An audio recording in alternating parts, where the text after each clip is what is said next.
Hello everyone, welcome back to my channel. Myself Sabiha Sultana. In the previous videos, we have come across with the arrival of Europeans to India, establishment of British power in India and expansion of British rule in India. Today in this chapter, we will learn about the impact of British rule in India. The British East India Company fulfilled its commercial needs in the beginning as a trade company. Later they observed weak political situation of Indians and they started exploiting it and implemented divide and rule policy among the Indian rulers. In order to achieve complete domination in India, they adopted war and negotiation method cleverly. With these policies, they were successful in occupying the whole country. They implemented one nation concept and they integrated whole country under administration and political structure.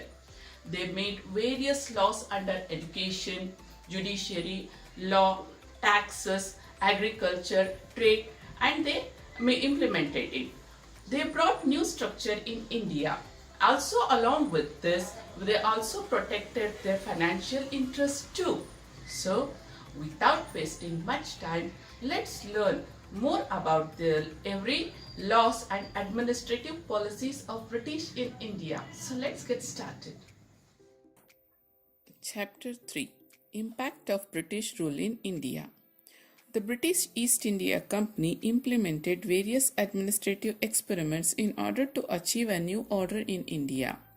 So, in this part, we are going to learn about administrative and judicial system. In that, civil services, judicial system, police system, military system. Second one, land tax policies. In that, permanent zamindari system, mahalwari system, ryotwari system. And the third one is modern education by Lord Macaulay and even Charles Wood's Commission of 1854. All these things we are going to learn in this part. So let's know about the administrative system of British. So in that, the very first is the civil services. Lord Cornwallis introduced the administration of civil services.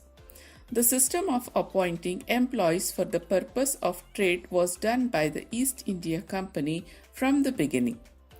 The company also provided permission for private workers to trade. By using these opportunities, employers made money, became corrupt through these illegal measures. So to control this, in 1773, the government of England implemented Regulating Act in India. The aim of Regulating Act was, as the name suggests, to enforce control. In 1800, Lord Cornwallis opened Fort William College in Calcutta for the benefit of people aspiring to join civil services. But this initiation did not find support from the directors of East India Company. As a result, all the appointments till 1853 were done by the directors. From 1853 onwards, the appointment for civil services were done through competitive examinations. This did not benefit Indians much. The British continued to suspect the efficiency of the Indians. Lord Cornwallis argued, all the natives of Hindustan are completely corrupt. As a result, only lower grade jobs were given to Indians. Now, let's learn about the judicial system. A new judicial system started finding roots when the British rule began taking over from the Mughal rule. After the Battle of Buxar, the Mughal Emperor Shah Alam handed over the Diwani rights, the authority to collect land taxes, to the British. With this, dual administration came into effect in Bengal region. This is called as dual governance. Under this, the authority to collect land taxes, civil and judiciary were given to the Indian officials, whereas the British retained the authority of managing the revenue collected. Later on, the British thought of bringing more centralized judicial system in India. With the implementation of this system, the British overtook the authority of the Mughal and established their supremacy in India. This was attained by implementing new judicial system in India. According to the administrative plan devised by Warren Hastings, who took over the administration as governor in 1772, two types of courts were needed to be established in each district: a Diwani Adalat as a civil court and a Fauzdari Adalat as a criminal court. In these civil courts, Hindus were dispensed justice as per the Hindu scriptures and the Muslims were as per the Shariat. Slowly, the British legal procedures were introduced in the criminal courts.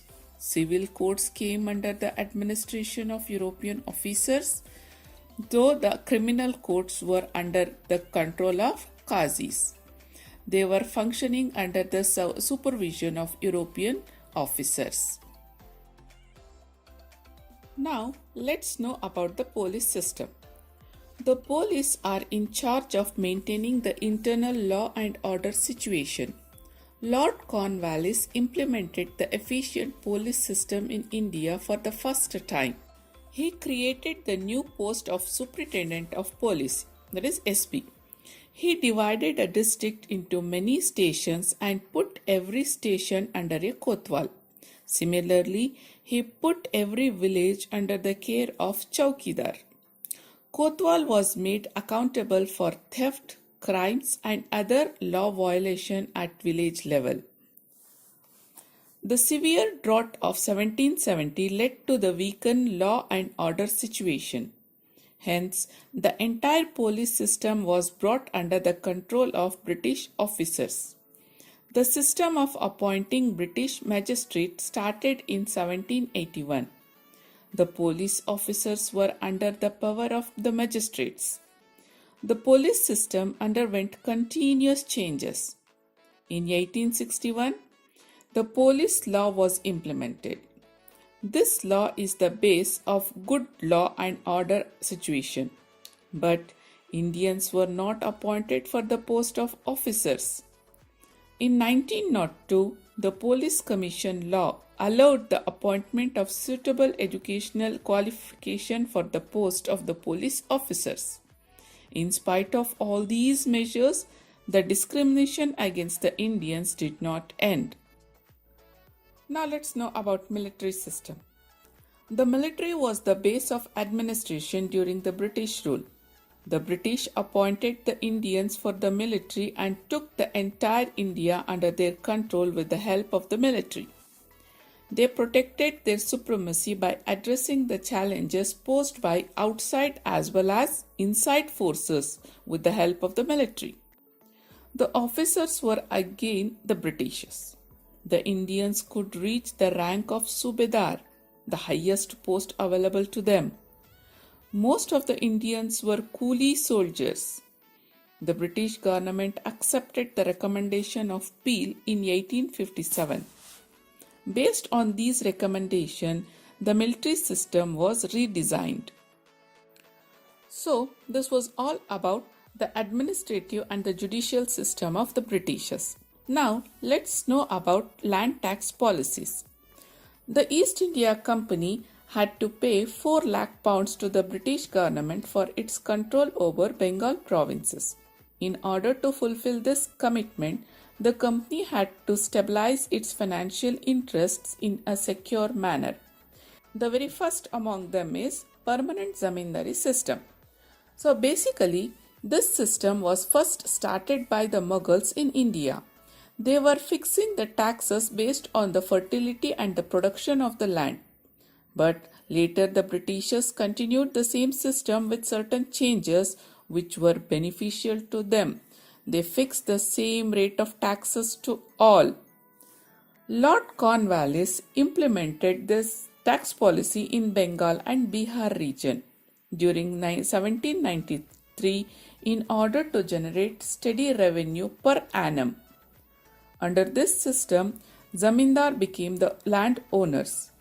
The zamindars were expected to pay the agreed land taxes to the company on a set date every year.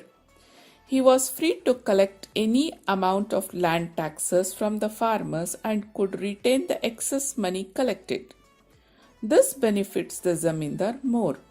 If the zamindar was unable to collect land taxes due to flood and famine and pay the company, the ownership of the lands was taken away by the company.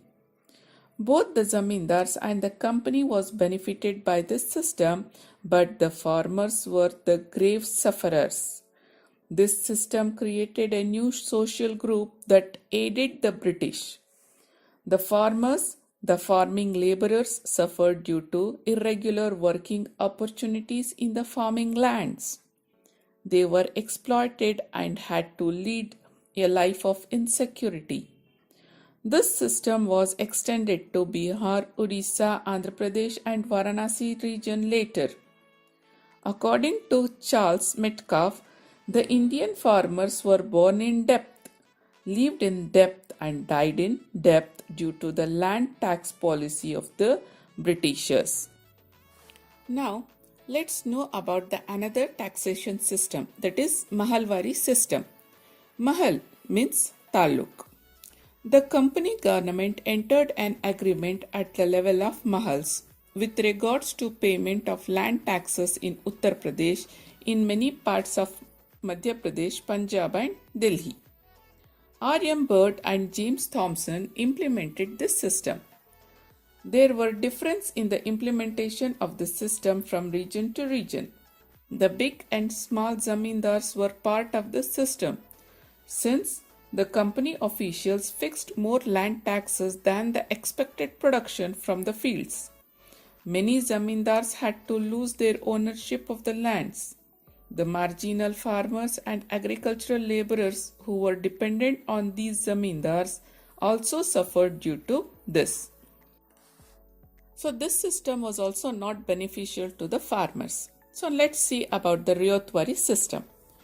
The Ryotwari system was first implemented in Baramahal region by Alexander Reed in 1792. This system was later implemented in Madras and Mysore region by Thomas Munro in 1801. Most of these regions had become part of British Empire by the time. Under this system, both the farmers and the company were directly linked. The tillers of the land was recognized as the owners of the land. The owners had to pay 50% of produce as the land taxes to the company government. The land tax had 30 years tenure. The tax could be revived after this tenure. Though the small farmers were given land ownership, they were subjected to more suffering due to heavy land taxes. The officials took punitive actions to collect land taxes. The farmers had to borrow from the money lenders whenever the crop fails. They had to sell their lands whenever they failed to repay the loans. Though the company government claimed that the new system benefited the farmers, the irony was that more farmers had to lose their lands due to its implementation. Now, let's see what is the impact of this British land taxation system. A new class of zamindars who exploited the farmers was created. Second, the farmers who were subjected to the exploitation of the zamindars became landless slowly. Third, land became a commodity. Loans could be raised by mortgaging the land. Fourth, many zamindars also had to mortgage their land in order to pay the land taxes. 5. The agriculture sector became commercialized and have to grow raw materials needed by industries back in England. 6. The money lenders became strong. So with this system, the farmers, the peasants has to suffer heavily. Now let's know about the modern education system. The traditional education of Indians was in practice continuously. Certain changes occurred in the traditional education system during the rule of Muslim kings during the Middle Ages. Later, new changes occurred during the British rule in 18th century. New schools were started for the children of British and Europeans living in India. Since these facilities were never extended to the locals, it was of no use for them. Warren Hastings facilitated the expansion of the modern education in India. In 1781, he started Calcutta Madrasa. Jonathan Duncan, a British individual, started Sanskrit College in Benares in 1792. But it was Charles Grant pressed for the universalization of British education in India. India received special support after the appointment of Lord William Bentinck in 1828 as a Governor General of India. Bentinck appointed Macaulay as the member of Governor General's Executive Committee and also as the chairperson of the Education Committee. The report of education submitted by him in 1835 became the base of the modern education in India. In his policy aimed at the creation of a new class of Indians who are Indians by body, but Britishers in intelligence, opinion, and taste. The use of English medium in Indian learning system started after 1830s. Another important development included the establishment of universities in India. The Governor General Lord Dalhousie established universities in Calcutta, Bombay, and Madras as per the suggestions of Charles Wood's Commission in 1854. After this, the education started becoming universalized in India. Now, let's know about the impact of British education in India. First one. Indians could develop modernity, secularism, democratic attitude, and rationalistic along with nationalistic ideals. Second, impetus was received for the local literature and languages. This facilitated unity in thinking process among the educated class. Third, periodicals started emerging. These scrutinized the policies and working of government, which in turns enable the Indians to have critical opinion on various issues. Fourth, new social and religious reformation movement emerged. Fifth, the thoughts of thinkers like J.S. Mill, Rousseau, and Montesquieu brought fresh thinking in the mind of educated youth of India. Sixth, the freedom struggle that were taking place across the globe influenced the Indians also. Seventh, Indians could understand and appreciate their rich tradition. So like this, the new thinking and cultural perception that emerged due to the British education system created a new generation of Indians with progressive attitude and nationalistic feeling, which helped to fight for the freedom of our country. This was all about the system brought by British to secure their interests, but in one or another way it was beneficial to the Indians. To learn more about the British policies and laws, stay tuned and keep learning. Thanks for watching.